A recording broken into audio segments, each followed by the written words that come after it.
Hello, friends. Welcome to the Epic Alchemy Podcast. I am your host, Jill Davenport.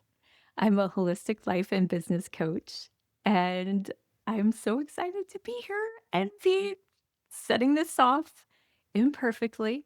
And um, yeah, a bit about me, a little bit. I'm a coach and I've been practicing Reiki for over 15 years, and I help my clients with coaching and energetics, mindset, mind body practices, and strategy to live their epic life now and go after their dreams, keeping it as simple and easy as possible so that they can keep going and actually enjoying it along the way. Because, I mean, what's the point of going after a goal if you're not enjoying the process? And I'm not saying that it's always going to be easy.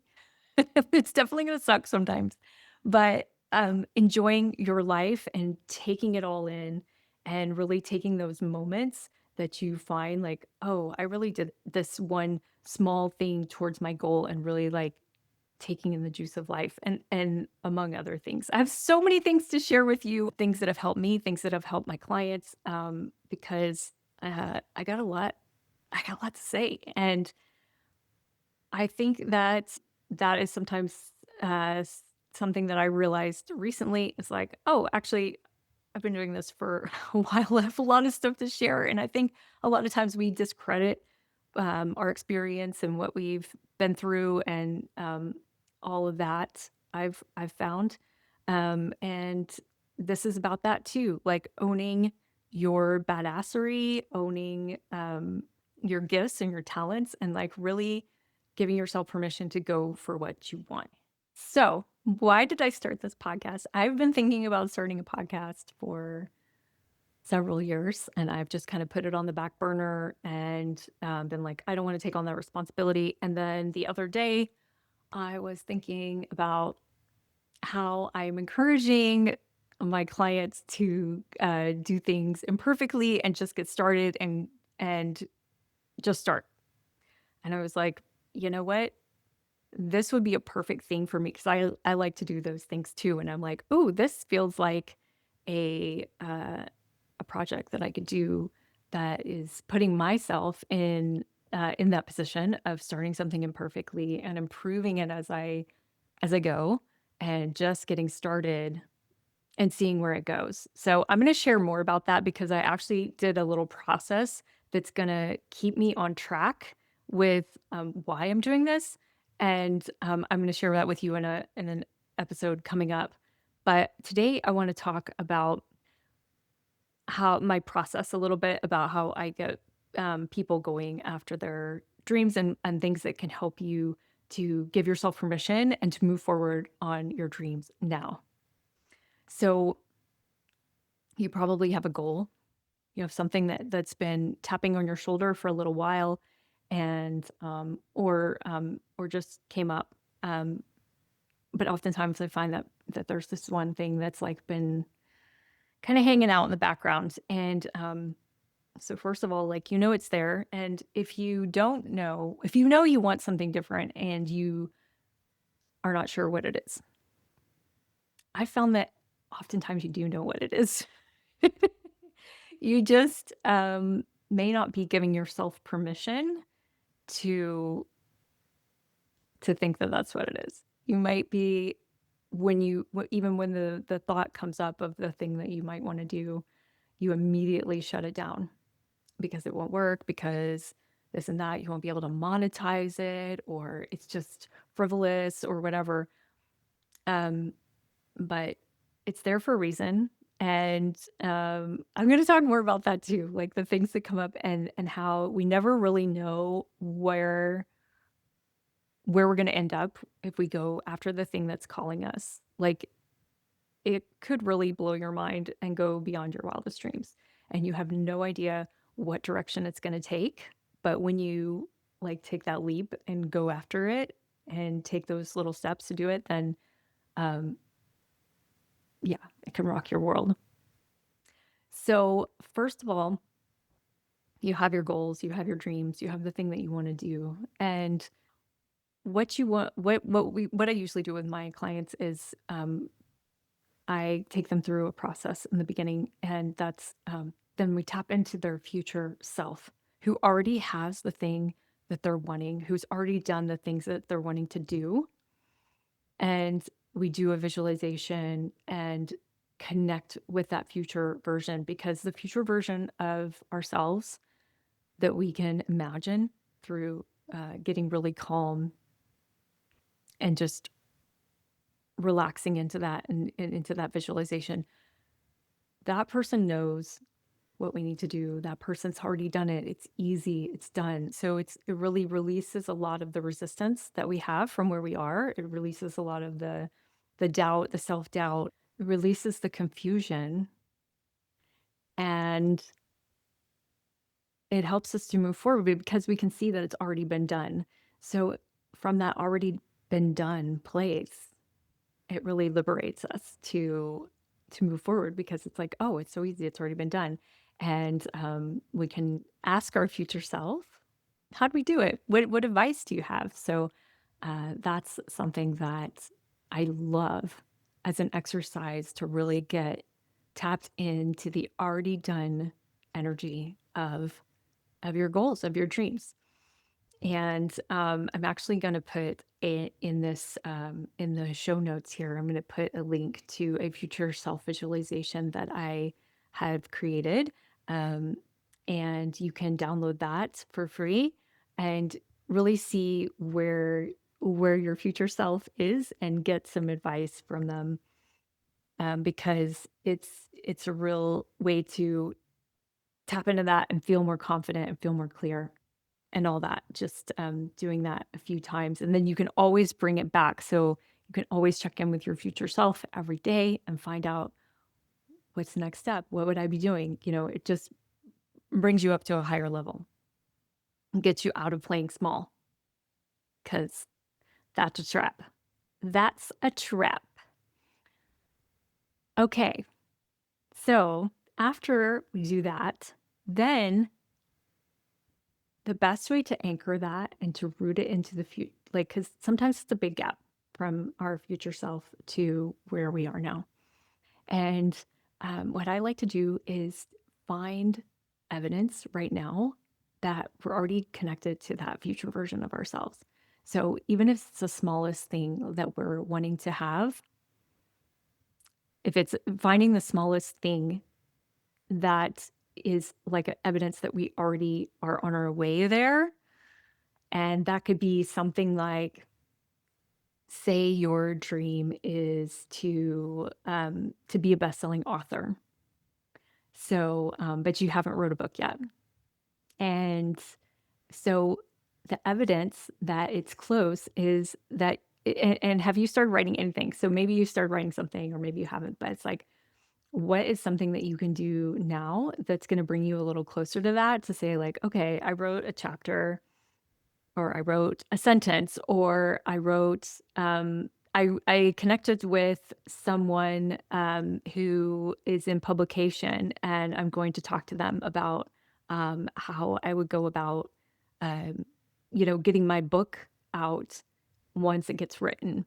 So some steps like that, something like that, and then feeling into the version of you now that's like you, so you can slide back and forth, future self, and then the version of you now who's really like feeling, okay, I'm moving forward into that future version of myself, and really taking that in. Well, another thing is, like I mentioned at the beginning of this, giving yourself credit for what you already have, because oftentimes, so this is another exercise I do with my clients, is getting it, like figuring out what you've already done, why you're already a badass. Like, we discredit ourselves, and it's so easy to not see how awesome we are. And I see this across the board. It doesn't matter what level of whatever game somebody's playing, like this comes in, and this is like where we see imposter syndrome show up.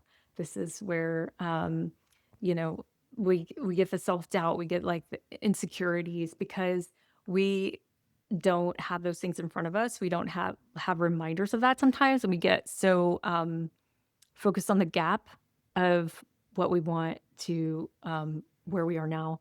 And so looking at the things that we've accomplished, or the things that we like, talents that we have that are either innate or that we've developed, skills, and just taking a flashback of like, what have you done that's really freaking cool? And everyone has things that they've done that are really freaking cool. And it doesn't necessarily have to be um, aligned with what you're creating now, but it can be something like, there can be some parallels, like, oh, I decided to, go and backpack across Europe. And that was something that was really um, kind of like, a lot of people wouldn't do that. A lot of people would be nervous to do that, would be like, where do I go? Where do I stay? Especially like, I actually personally did that when I got out of high school. And back then there was like no internet. It was just like you were going on a book. I mean, people did it for sure, but like, a lot of people wouldn't do it, and it's like, had a guidebook, and it was adventurous. And it was like, I don't know where I'm staying next. I'm going to find a place, whatever, and make the small amount of money that I brought with me work for this period of time, and like figuring out things, getting scrappy. And so that is actually kind of like the skills that it takes to start a business. It's like doing something risky, being scrappy, figuring it out as you go along, connecting with people, communicating with people. And sometimes you don't speak the same language, oftentimes. But things like that. So it's like, you can find the things that you've done in the past that are like, wow, that was really cool that I did that. And finding a way to connect it to the thing that you want. If you need a boost, if you need to feel less imposter syndrome, so that you can actually just go for it and get started. And the last piece that I want to leave you with today is finding the joy in the life that you're living right now. So how is your life already epic? I'm sure that you have some moments in your life right now that can be epic. And this is a story for another time, but what actually created Epic Alchemy for me was me going through a really hard time, and finding old practices that I was doing, and tapping into the joy and the lit up feelings that I have inside me, that I can create in any circumstance.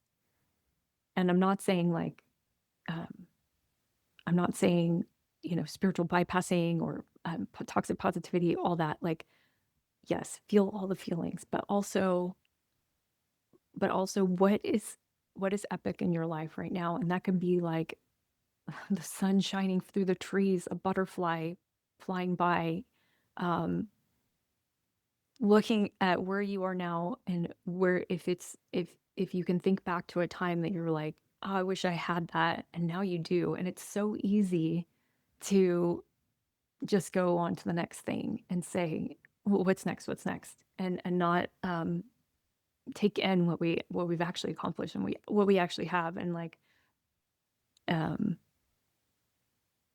appreciating where we are now. It's the appreciation. It's I know people say gratitude practice, and I like go kind of like wax and wane on that with the gratitude, because sometimes it doesn't land for me, like thinking about what am I grateful for. It sometimes becomes like a list and not feeling, but like the appreciation for me, when I think about it, like appreciating what I have, or like what's around me, not even that I have, but that I get to enjoy, really makes me feel lit up, and feel in alignment, and feel in flow. So making sure that that we do that along the way, and creating epic alchemy. And so epic alchemy is alchemizing uh, the things in your life from where you are to where you want to be and creating that epicness. And it can be small, it can be big, but all the big things are made up of the small pieces. So you can get to the goal that you want, get to the accomplishments that you want. And if you're not enjoying it, if you're not appreciating the things along the way and if you're not appreciating things along the way, it's going to be really hard to appreciate it when you get there. It's going to be like, what's next? What's next?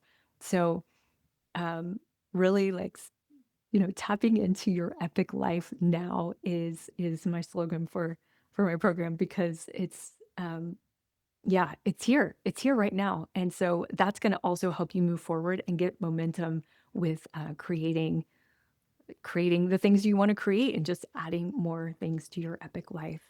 So follow along with this podcast, tune in, subscribe. I don't even know how this works. I'm just starting it messy, starting it imperfectly, and just improving it as I go. And I hope it inspires you to do something wild and imperfect and fun by listening. Okay. I'll see you next time.